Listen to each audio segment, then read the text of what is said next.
नमस्कार दोस्तों, online classes में आपका स्वागत है। तो उत्तर प्रदेश में एलटी और पीजीटी दोनों की ही वैकेंसी आ गई है। तो हम इसमें बायोलॉजी के इम्पॉर्टेंट क्वेश्चंस को देखेंगे और डेली क्लासेस होंगी। तो प्लीज़ आप लोग ज़्यादा से ज़्यादा लाइक करिए, शेयर करिए एंड सब्सक्राइब करिए। तो आइए क्लास को स्टार्ट करते हैं। पादप शरीर क्रिया विज्ञान, ठीक है, प्लांट फिजियोलॉजी के इम्पॉर्टेंट क्वेश्चंस को देखेंगे और इसके बाद हम क्लास को भी लेके आए हैं। तो क्लासेस भी जल्दी ही स्टार्ट करेंगे। आज एमसीक्यूज़ को देखते हैं। तो glyoxylate cycle in plant is conversion of, पादपों में ग्लाइकोऑक्सिड चक्र इसका रूपांतरण है कार्बोहाइड्रेट का वसा में, वसा का कार्बोहाइड्रेट में, वसा अम्लों का वसा में, और कार्बोहाइड्रेट का ऑक्सीकरण यानी कि ऑक्सीडेशन ऑफ कार्बोहाइड्रेट। तो ऑप्शन नंबर बी बिल्कुल सही हो जाएगा। फैट टू कार्बोहाइड्रेट, वसा का कार्बोहाइड्रेट में। तो पादपों में ग्लाइऑक्सिलेट चक्र वसा के कार्बोहाइड्रेट का रूपांतरण है। एसीटेट, इथेनॉल और फैटी एसिड टूटने से उत्पन्न एसिटाइल CO ग्लूकोज की उपलब्धता कम होने पर ग्लूकोज उत्पादन के लिए ग्लाइक्सिलेट चक्र को बढ़ावा देता है और यह एक एनाबॉलिक मार्ग है जहां ग्लूकोज फैटी एसिड में उत्पन्न होता है। तो ऑप्शन नंबर बी क्या हो जाएगा, सही हो जाएगा, फैट टू कार्बोहाइड्रेट। तो ग्लाइऑक्सिलेट चक्र जो है वसा का कार्बोहाइड्रेट में रूपांतरण है। और उसके बाद नेक्स्ट क्वेश्चन आता है, question number 2। The xerophytic succulent plant in which CO2 is taken up during night and stored as malic acid to be use during day time are called. मरुद्भिद गुद्देदार पादप जिनमें CO2 रात्रि के समय ग्रहण की जाती है तथा दिन के समय उपयोग करने के लिए मैलिक अम्ल के रूप में संग्रहित की जाती है कहलाते हैं। ठीक है, तो रात्रिचर पादप, नेक्टोरल प्लांट, कैम पादप, पीचर प्लांट, घटपर्णी पादप, या नन ऑफ दीज, इनमें से कोई नहीं। तो ऑप्शन नंबर बी क्या हो जाएगा, करेक्ट हो जाएगा, कैम प्लांट। तो देख लेते हैं, कैम प्लांट जो है मरुद्भिद गुद्देदार पादप जीरोफाइटिक सक्लेंट प्लांट हैं जिनमें CO2 रात्रि के समय ग्रहण की जाती है तथा दिन के समय उपयोग करने के लिए मैलिक अम्ल के रूप में क्या की जाती है, संग्रहित की जाती है। और क्रैसुलेशियन एसिड चयापचय यानी कि कैम आवधिक पीरियड जल आपूर्ति के लिए एक प्रकाश संश्लेषक अनुकूल सिंथेटिक एडेप्टेशन है जो मरुद्भिद पौधों जैसे कैक्टस या उष्णकटिबंधीय एपिफाइटिक जैसे ऑर्किड पौधे में पाया जाता है। साकी पौधे के स्टोमेटा रात में खुलते हैं और दिन में बंद होते हैं ताकि दिन के समय पानी का ह्रास जो है वाष्पोत्सर्जन के रूप में ना हो। तो CAM plant at night produce, CAM पौधे रात में उत्पन्न करते हैं PEP, पायरुविक अम्ल, मैलिक अम्ल और सिट्रिक अम्ल।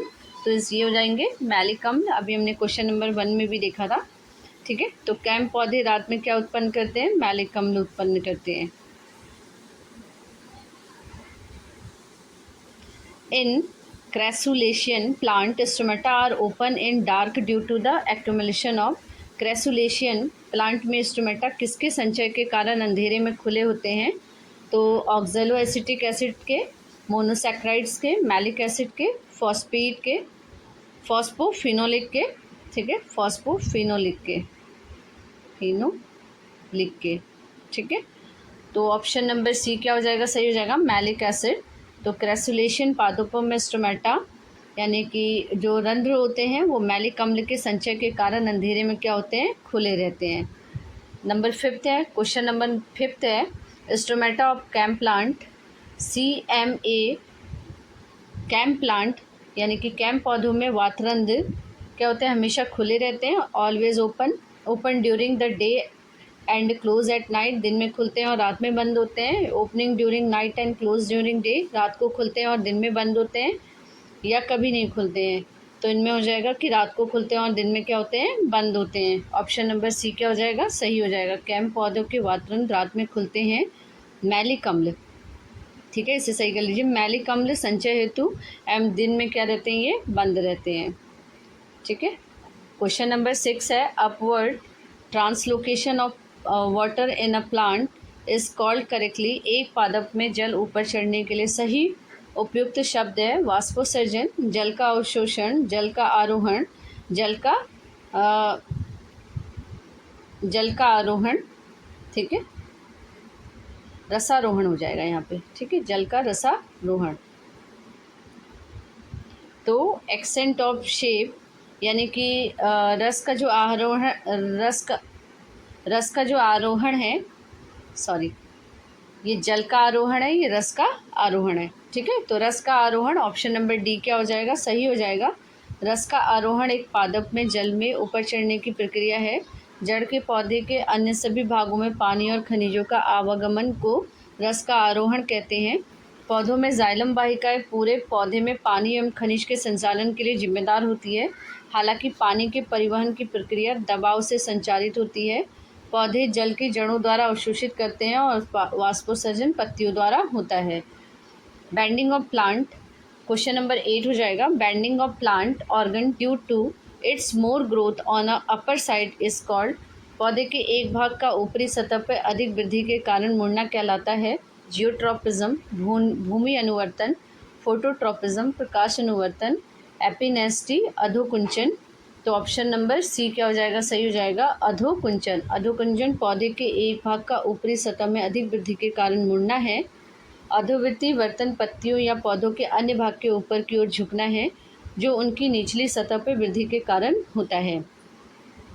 भूमि अनुवर्तन गुरुत्वाकर्षण बल के प्रतिक्रिया में पौधे के भागों में क्या करती है, वृद्धि करती है। और प्रकाश अनुवर्षण एक प्रकाश उत्तेजना के प्रतिक्रिया में पौधों की क्या करती है, वृद्धि करती है। प्रकाश अनुवर्तन में प्रकाश की ओर पौधे बढ़ते हैं और गुरुत्वाकर्षण में भूमि के नीचे पौधे बढ़ते हैं, नीचे की ओर।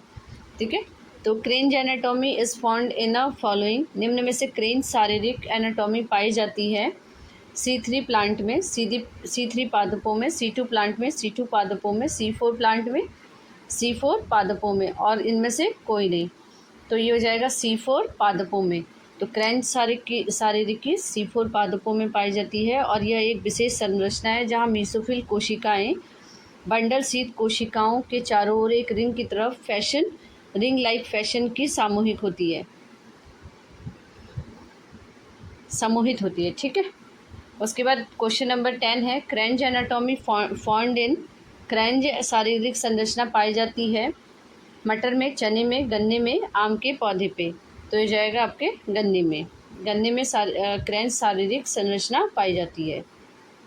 क्वेश्चन नंबर 11 हो जाएगा। Which of this statement is true, इनमें से कौन सा कथन सत्य है। तो Kranz anatomy of leaf is seen in C4 plant. पत्ती की क्रेंज आंतरिक संरचना C4 पौधों में पाई जाती है। पत्ती की क्रेंज आंतरिक संरचना C3 पौधों में पाई जाती है। पत्ती की क्रेंज आंतरिक संरचना C3 और C4 पौधों में पाई जाती है। क्रेंज आंतरिक संरचना के बारे में कुछ निश्चित नहीं है, तो ऑप्शन नंबर ए सही हो जाएगा। C4 पौधों में क्रेंज आंतरिक संरचना पाई जाती है। ठीक है, तो पत्ती की क्रेंज आंतरिक संरचना C4 पौधों में पाई जाती है। C4 पौधे की पत्तियों में शारीरिक C3 पौधों की पत्तियां भिन्न होती हैं। इस प्रकार शारीरिक को कैंज प्रकार की पत्तियां कहते हैं। ठीक है, इसके बाद है द करेक्ट स्टेटमेंट इज, सही कथन है कांटे की उत्पत्ति में अंतर्जात होना। पुष्प प्रजातियों में सभी पुष्प एक ही बिंदु से निकलते प्रतीत होते हैं। थायमिन RNA का बेस होता है और C4 पौधों की पर्ण आंतरिक संरचना से क्या होती है, भिन्न प्रकार की होती है। तो ऑप्शन नंबर डी हो जाएगा। C4 प्रकार के पौधे की पत्तियों की आंतरिक संरचना जो होती है क्रेंज टाइप के पौधों से भिन्न होती है। उसके बाद आएगा रंध्र के खुलने तथा बंद होने में कौन सा आयनिक महत्व है। लोहा, मैग्नीशियम, ठीक है, ये मैग्नीशियम है, सोडियम, पोटेशियम। तो ऑप्शन नंबर डी क्या हो जाएगा, सही, पोटेशियम। तो पत्तियों के रंध्र के खुलने तथा बंद होने में मैग्नीशियम जो है तत्व का बहुत महत्व है। कौन सा खनिज रक्षक कोशिकाओं में जल विभव का नियंत्रण करता है। Sodium, potassium, magnesium, calcium. तो इसका हो जाएगा आपका पोटेशियम आयन। तो पोटेशियम आयन जो है खनिज गार्ड कोशिकाओं में जल विभव का क्या करता है, नियंत्रण करता है। ठीक है, पोटेशियम आयन। निम्नलिखित में से कौन सा पोषक तत्व पौधों के चयापचय में सबसे अधिक गतिशील होता है। तो फास्फोरस, पोटेशियम, कैल्शियम और मैग्नीशियम। तो ये हो जाएगा आपका पोटेशियम। पोटेशियम तत्व पौधों के चयापचय में सबसे अधिक क्या होगा, गतिशील होता है। फिर देखिए, फोटो रेस्पिरेशन इन्वॉल्व प्रकाश श्वसन पाया जाता है स्लैश चक्र में, ग्लाइकोलेट में, कैल्विन चक्र में, क्रेब्स चक्र में। तो ये हो जाएगा ग्लाइकोलेट चक्र में। प्रकाश श्वसन में ग्लाइकोलेट चक्र पाया जाता है। प्रकाश श्वसन की क्रिया अधिकतर हरे पौधों की प्रकाश की उपस्थिति में होती है। इस क्रिया में पौधे ऑक्सीजन ग्रहण कर CO2 का निष्कासन करते हैं। उसके बाद क्वेश्चन नंबर 17 हो जाएगा, पौधे की जड़ द्वारा अवशोषित जल पत्तियों तक संवहन किस ऊतक द्वारा किया जाता है। तो पैरेन्काइमा, कैम्बियम, फ्लोएम और जाइलम। तो जल जो है देखिए,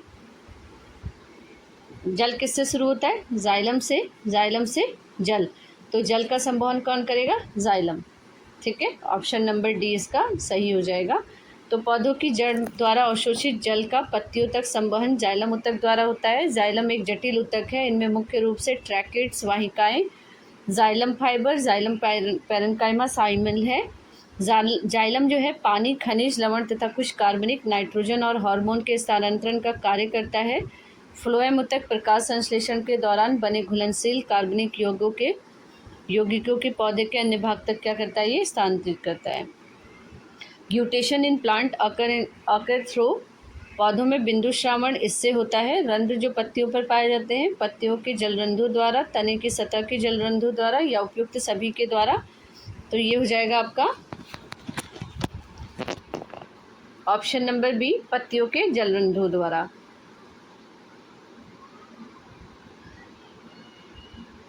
उसके बाद क्वेश्चन नंबर 19 है, loss of water from the tip of the leave is called, पत्तियों के शीर्ष से जल हानि को कहते हैं बिंदुस्राव, वाष्पोत्सर्जन, श्वसन, वाष्पीकरण। तो ये यूपीपीएससी प्री में 2002 और 5 में भी पूछा गया है। तो इसका क्या हो जाएगा, ग्यूटेशन यानी कि बिंदु श्रावण। सही कथन का चयन करना है। तो फर्स्ट है, अधिकतम रसारोहण दिन के समय होता है। जल वाष्पोत्सर्जन फ्लोएम द्वारा होता है। कार्य की शुष्क मृदा जड़ों द्वारा जल अवशोषित होता है और इनमें से कोई नहीं। तो फर्स्ट है, अधिक रसारोहण दिन के समय होता है। ऑप्शन नंबर ए क्या हो जाएगा, सही हो जाएगा। तो आज के लिए इतना ही। चैनल को ज़्यादा से ज़्यादा लाइक करिए, शेयर करिए एंड सब्सक्राइब करिए। धन्यवाद।